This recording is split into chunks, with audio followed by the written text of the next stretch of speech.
ano? Bench ba yan? Grabe. Eto ang totoong balagbag. Nagsuot ng bench.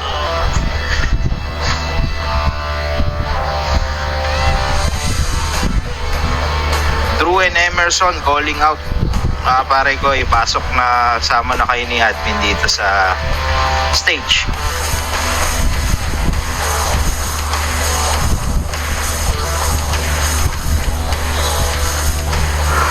Again guys, later magbibigay tayo ng 30 days bone weapon costume.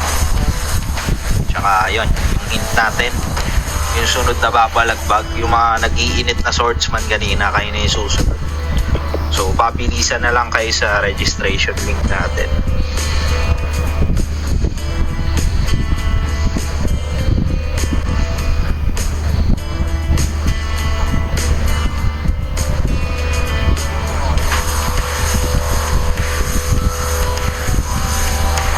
Okay, so dito na si paring Drew at Emerson.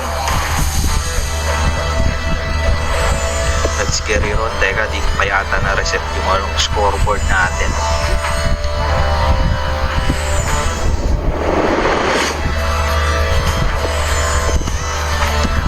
Okay, first round, paring Drew and Emerson ng Python Gods. At yun, walang hit si paring Drew. Okay, nag-chinagad. Walang intro-intro. Giagad si parang Emerson. In-outdown na ni admin 3, 2, 1. First round, mga pare ko, let's go. Tingnan natin kung sinong unang bibitaw at sinong unang babalagbag. Okay, nagkakatansyahan sila ng range. Let's see. Okay, bumitaw agad si paring Emerson. Binitawan ni paring Drew ng combo. Okay, parehas nakawala sa combo ng isa't isa.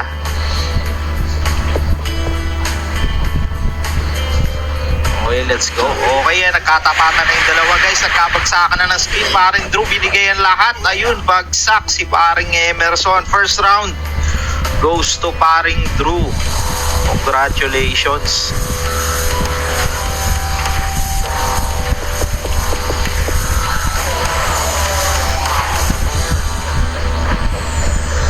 One 0 in favor of Drew. GG.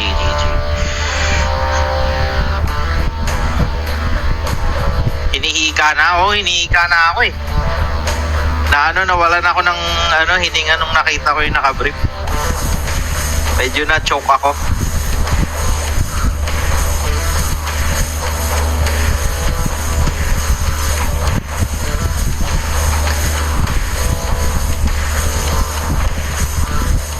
Okay, round 2. Emerson versus Drew. 1-0 in favor of Drew. Let's go.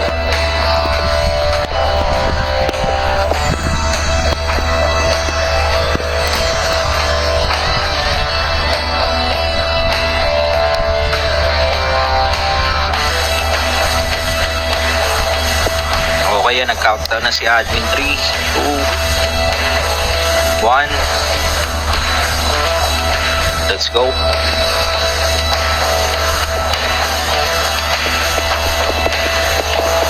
Okay guys, tingnan natin sinong unang bumitaw ng stun na comboy. Grabe, 2-0 paring Drew. Napakabilis naman nun. Hindi man lang ako nakapagsalita. Masyado namang ginalingan yan, pare ko. Bumitaw ng stun na comboy. Grabe, 2-0 paring is mabilis ng match na to. Upcoming match, pare ko, Papuy versus Yok. Congrats. Papoy versus Yok.